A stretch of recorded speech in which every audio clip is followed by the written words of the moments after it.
Yo, I'm back again, back again, back again. Just my 2 cents. Um, where do I start with this guy? This is one of my favorite fighters. No, no, no, it's not Evander Holyfield. No, it's not Earl Spence. It's the great Lamont Peterson. A lot of people probably won't consider him as being an all-time great, and hey, that's fine. He's an all-time great in my eyes. So he have my total respect. And I'm gonna talk about him. And I'm gonna read some things about him and everything, and this is how I do it on just my 2 cents. Hashtag ItsJustBoxing. Um, Lamont Peterson is an American former professional boxer who competed from 2004 to 2019. 15-year career. He held world championships in two weight classes. He was including the unified WBA Super and IBF light welterweight titles between 2011 and 2015, and the WBA regular welterweight title in 2017. He fought at the weight class of light welterweight and welterweight. 5 foot. He's 5'9", 72-inch reach. He's an American. He's born in Washington D.C., aka Chocolate City. He's an Orthodox. He had a total of 41 fights, 35 wins, 17 wins by knockout. It's unbelievable he didn't have a lot more knockouts. But anyway, 5 losses and 1 draw. Um, Lamar Peterson and his younger brother Anthony Peterson, they have been regularly featured and viewed on ESPN boxing telecasts. And their amazing story has been frequently discussed on the television show. Um, the Petersons were left without parents at a very early age, um, with their father in prison and their mother suffering personal issues. The brothers were reportedly they were homeless on the streets of Washington D.C. for several for a lot of years. Excuse me. And dealing with these sinuses and all that crap. Um, can't wait till it get cold. I'll be so much better. But while while homeless at the age of 10, they were noticed by Barry Hunter, a boxing coach. Over time, Hunter developed their boxing skills while mentoring them, and both brothers morphed into good amateur boxing stars. I'm gonna talk about the amateur thing, his amateur background just a little bit. In 2001 he was 2001 National Golden Gloves lightweight champion. He became 140-pound United States champion in 2003. He holds wins over Rock Allen in 2003, who beat him twice in 2004 in the Olympic box off. Mike Alvarado and Andre Darrell, as well as 2003 amateur world champions, and Willie Bain in 2003. Um, his professional boxing career, the light welterweight, his early years. Lamont Peterson made his professional debut on September 25th, 2004, on the undercard of Glenn Johnson and versus Roy Jones. Oh my goodness, man! Roy Jones got knocked out. And it was like after Antonio Tarver knocked him out, man. He just went on a knock, on Not a knockout spree, but a getting knocked out spree. It seemed like he was just getting knocked out by everybody, man. Man, Roy should have stayed at heavyweight or just retired. I just don't understand that, man. And by all means, I'm not trying to say Glenn Johnson, was a bum. I'm not saying he's a bum. But Roy Jones Jr. should be getting knocked out by no Glenn Johnson. But anyway, I digress. But he made his professional debut on the undercard of Glenn Johnson and Roy Jones Jr. at the FedEx Forum in Memphis, Tennessee. Peterson brother Anthony also made his debut on the same card, winning via first round knockout.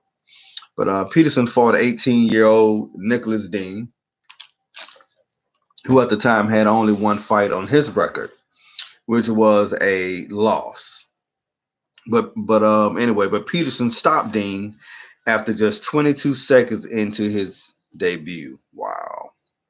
Peterson went on to fight a further 3 times in 2004, remaining undefeated.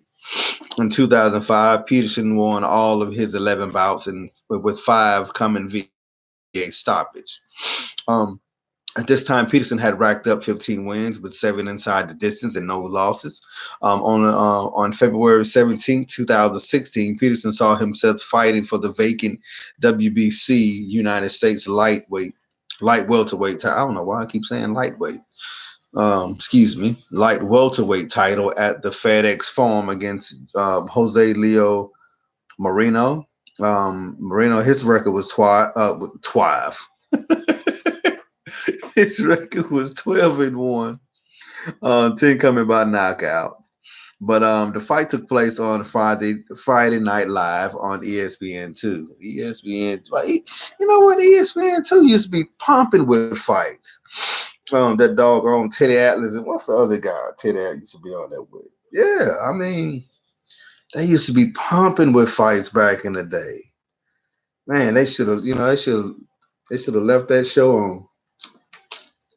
Because that garbage they have on now with them doggone biased folks, I don't know what's up with these people, man. It's just ridiculous. But anyway, I digress.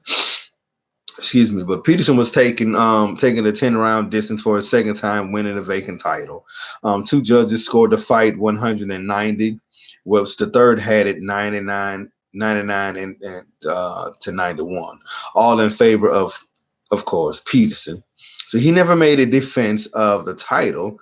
I didn't know that. But on April 28, Peterson took on his biggest challenge, a fight against Mario Ramos, 16-2, and won 3 knockouts. Ramos was coming off a wide 12-round unanimous decision loss against top contender Demetrius Hopkins. Man, I haven't heard that name in a long time. Dog, it just showed my age. Am I getting that old? But anyway, Demetrius Hopkins a month earlier. Peterson won the fight via unanimous decision after 10 rounds. 2 judges scored the fight clear for Peterson, while the third judge awarded Ramos with 3 rounds.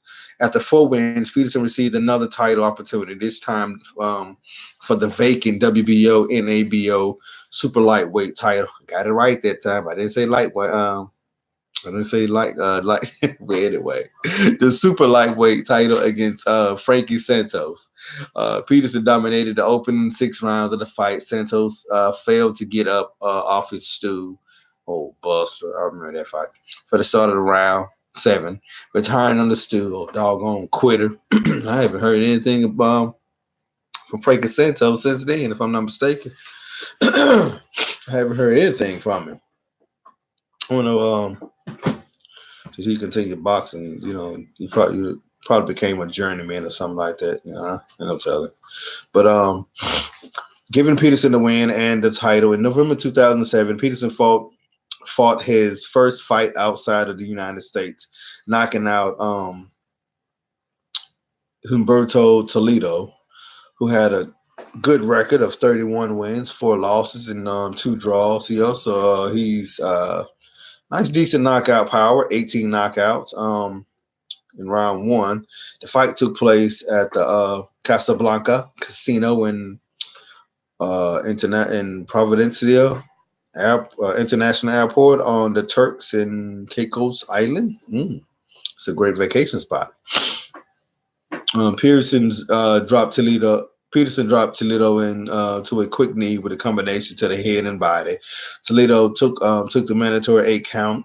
He would be knocked down again. This time, but they left to the body, and unsteady Toledo made it to his feet as the referee approached the 10 count. The fight was stopped on November 1st, 2008. Peterson challenged French contender Leonardo Tierney for the interim NAB title. The fight took place at the Mandalay Bay Hotel and Casino in Paradise, Nevada. Peterson was docked a point for repeated low blows. That was full of crap. He ain't low blow that dude, but did enough to secure a wide his decision win. Three judges scored the fight 99 to 9, 90, 99, 87, and 98-91. This one thing about me. I don't claim to be, a boxing historian. I don't know, like everything about boxing. I have some knowledge of things. I'm just as some people say, what some people might call me a casual, but I really don't care. I just love the sport of boxing. But there's a lot of historians that I know for a fact that knows a lot, and he go by the name of Kurt Anderson, aka Kurt Sugar. Scrapbook Boxing. You can check them out on Facebook. I mean, excuse me, on YouTube. Scrapbook Boxing Museum. Hey, this guy is amazing. Kurt Anderson, aka Kurt Sugar. He's amazing. I mean, so much boxing wisdom, blood boxing. He is amazing. He has a documentary on the late great Parnell Whitaker. It's amazing. Go check out Blood Boxing on YouTube. Check out Scrapbook Boxing Museum. You can check out Kurt Anderson, aka Kurt Sugar. He's on Fanon boxing channel on Sundays. It's called OG Boxing. It's Fanon, Blood, Kurt Anderson, Drew Titan used to be on there, but he had a schedule change. But the OG KQKC Boxing. Check them out on Sundays. I think come on 7:30, 8 o'clock ish, something around that channel. But those guys, they are great historians of this boxing game. I'm nowhere near on that level of boxing knowledge, and I'm not trying, I'm not claiming to be, I'm just speaking and reading on some things, that I know. I stay in my lane, like just like my tag say, it's just boxing. I love boxing. I love the sport of boxing. Um, my first love is soccer. Yeah, I know, soccer player. Yeah, I used to play soccer. But anyway, but I've been watching boxing a long time. I've been watching boxing since what, I'm 40, blah blah blah blah. So been watching box. Man, I've been watching boxing for a pretty long time. Been watching boxing for over 30 years. Yep. So I have some little knowledge about it. I don't know everything. But anyway, um, Lamont Peterson versus Bradley. In April 2009, Peterson defeated French boxer Willie Blaine for the vacant WBO interim title, making him mandatory to full title holder, and he became the Ring magazine #1 light welterweight. Um, no, hold, no, making him making him mandatory to the full title holder and the Ring #1 light welterweight Timothy Bradley. I do not like Timothy Bradley. So many things I can say about Timothy Bradley, but I'm not gonna say it. but he just been tripping like he's been tripping lately. Well, no, it's not lately. It's been going on for a while. But anyway, the fight took place in California on December 12th, 2009. Bradley dropped Peterson with an overhand right in the third round. However, Peterson got up and landed hard left hooks to the body. Peterson cut under the left eye from an accidental headbutt, because that's what he do. In the 12th round, after 12 grueling rounds, the judges scored the fight 120, 120, 107, 119, 108, 118, 110 in favor of Bradley. I don't see how in the world, but anyway, retaining his title and handing Peterson his first professional loss, which was ridiculous because the fight was closer than what they're talking about. But anyway, I was highly upset. But anyway, the bout was televised as a main event on Showtime Championship Boxing. After the bout, Peterson told Showtime my game plan was to win the first round, but in the middle of the first round, I got hit real hard by a couple right hands. Yeah, he did, and it really bothered him. I lost a round. I fell behind, got reckless. I couldn't make it up. I gave it all I had. He's a great champion. That's one thing I love. That's one thing I like about my man. He never made excuses, but I feel like it was a little closer than what it was. But anyway, following his first loss, Peterson returned to the ring on April 10th, 2010 at the Hard Rock Hotel Casino in Paradise, Nevada against 32-year-old Damian Fuller at 143-pound catchweight. Peterson won the fight by 7-round TKO. October 12th, 2010, it was reported by Los Angeles Times that Peterson would fight on the undercard of Amir Khan versus Marcos Madonna against number one against the Ring Magazine number 9 light welterweight Victor Ortiz. On December 11th in Los Angeles, Ortiz started the fight strong by knocking Peterson down twice in the third round, but many felt Peterson took the middle and late rounds off of the fight, doing enough to earn the decision. The fight was officially declared a majority draw. One judge scored the fight 95-93 in favor of Peterson. However, the remaining judges scored the fight 94-94 in the post. In the post fight, Victor Ortiz said, "I thought I pulled it off or whatever." He didn't even hit that hard. When the fight was over, Ortiz jumped on the top ropes and began celebrating.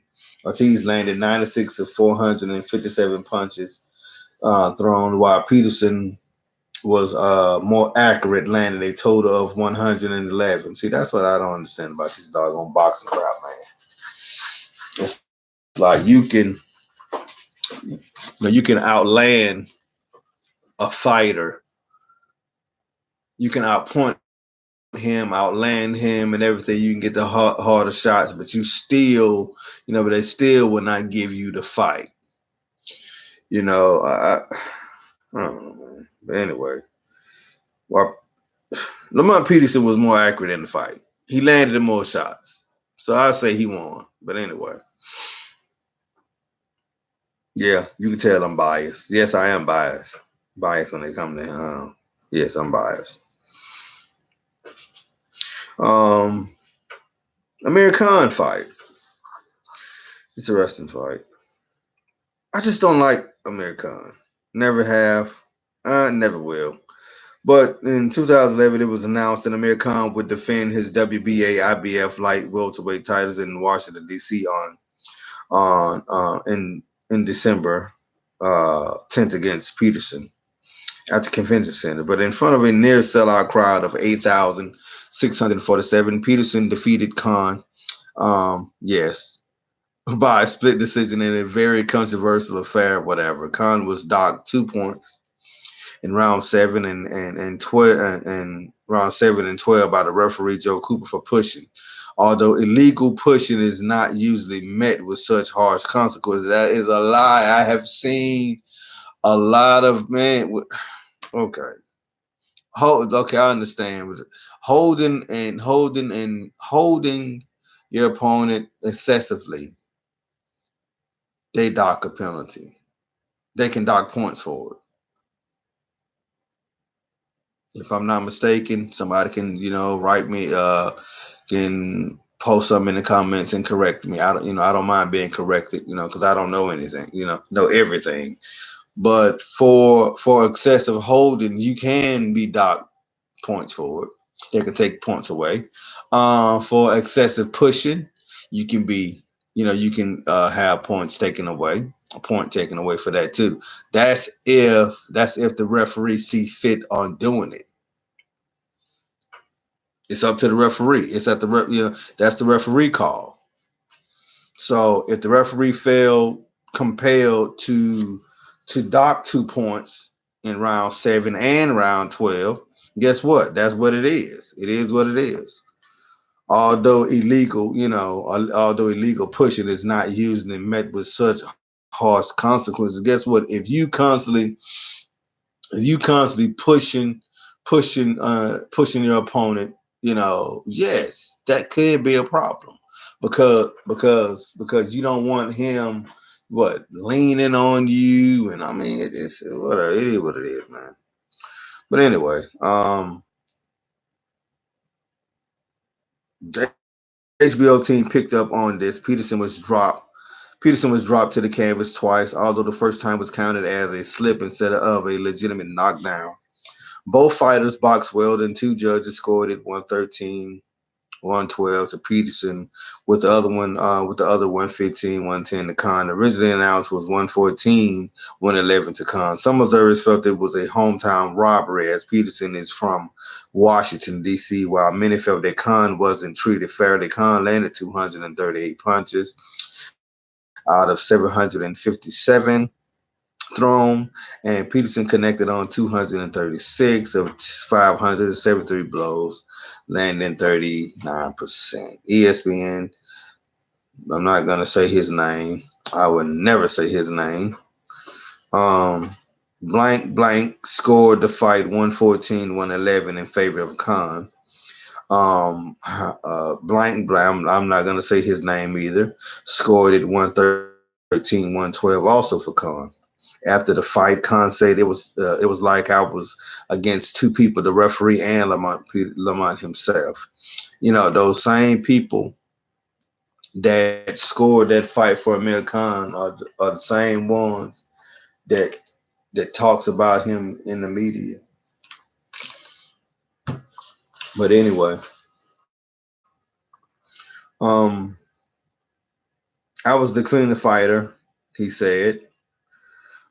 He was so wild. The referee wasn't giving me a chance. I heard the referee give me a warning for pushing, but there was nothing I could do. He kept coming with his head. There hasn't been HBO boxing in DC for the last 18 years because this is what happens.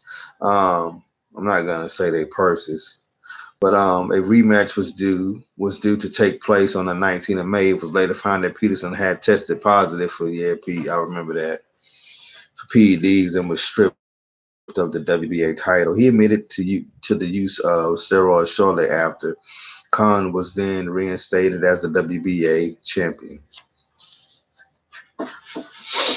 Um, I'm gonna fast forward to a couple fights because he, like I said, he has a lot of fights. So I'm not gonna just read. I'll just talk about all his fights. I'm gonna just pick a couple of them.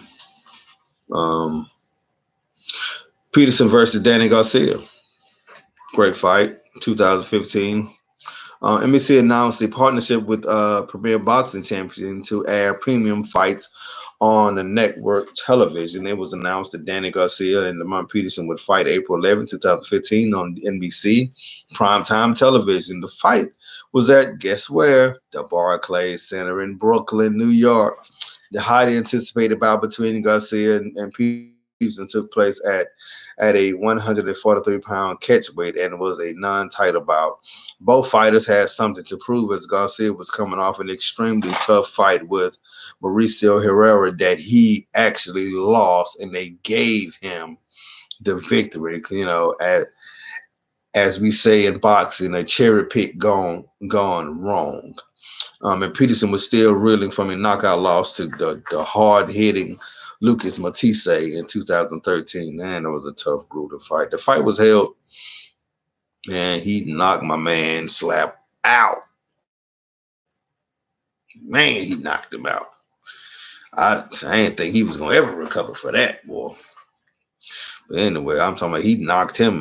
I mean, that fight, just that lick took at least 10 years off of Peterson. But anyway, the fight was held at a catchweight at 143 with neither boxing titles at stake. It drew a huge crowd of 13,300 people showed up to cheer on Peterson and Danny Garcia at the Barclays Center.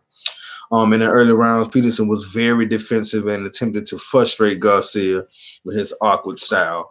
Garcia was the busier fighter the first 4 or 5 rounds, throwing and landing more punches, although having trouble landing clean punches because he did not land any clean shots on Peterson.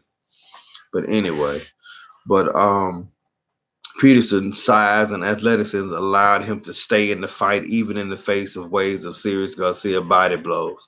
Peterson looked strong going into the way before the 10 and 11. See, this is what I didn't like. Peterson now this is just my opinion. This is just it's my 2 cents. Just my 2 cents. Garcia looked good in the first. I'm gonna give him the first 5 rounds. Excuse me. But 6, 7, 8, 9, 10, 11, and 12 rounds belong to Lamont Peterson. Lamont Peterson dominated those rounds. He was the aggressor in all those. From round 6 to 12, he was the aggressor in that fight. He constantly bullied Garcia around the ring. He landed the harder punches. He threw the more punches in those rounds. He should have won that fight. I don't care what nobody say. You're not going to tell me anything different. But Peterson looked strong going into the 10, 11, and 12. Garcia maintained a steady attack in the last 3 rounds. No, he didn't. Of the fight, while Peterson began coming forward and throwing everything he had. Despite a very strong showing by Peterson, Garcia was awarded a majority decision by the scores of 114, and 115 both ways by 2 of the other judges. For the fight,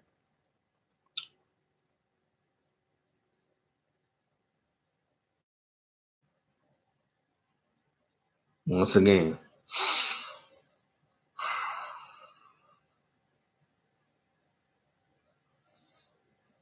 the Peterson Spence fight, I talked about that in the Spence. I'm not going to talk about this fight.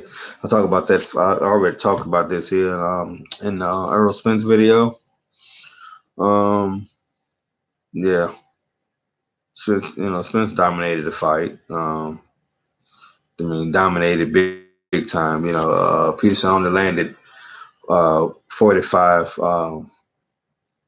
shots on Spence. He only threw 158. He was, Father Time caught up with him. So, but anyway,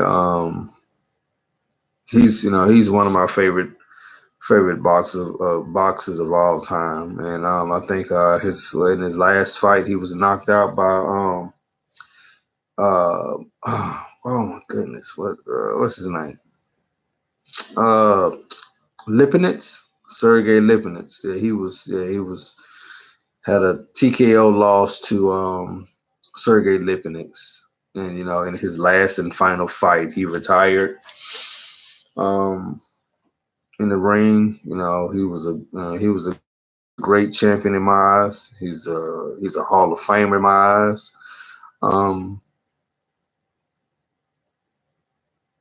Bear Hunter, is one of the greatest trainers of all time. He speaks very highly of Lamont Peterson.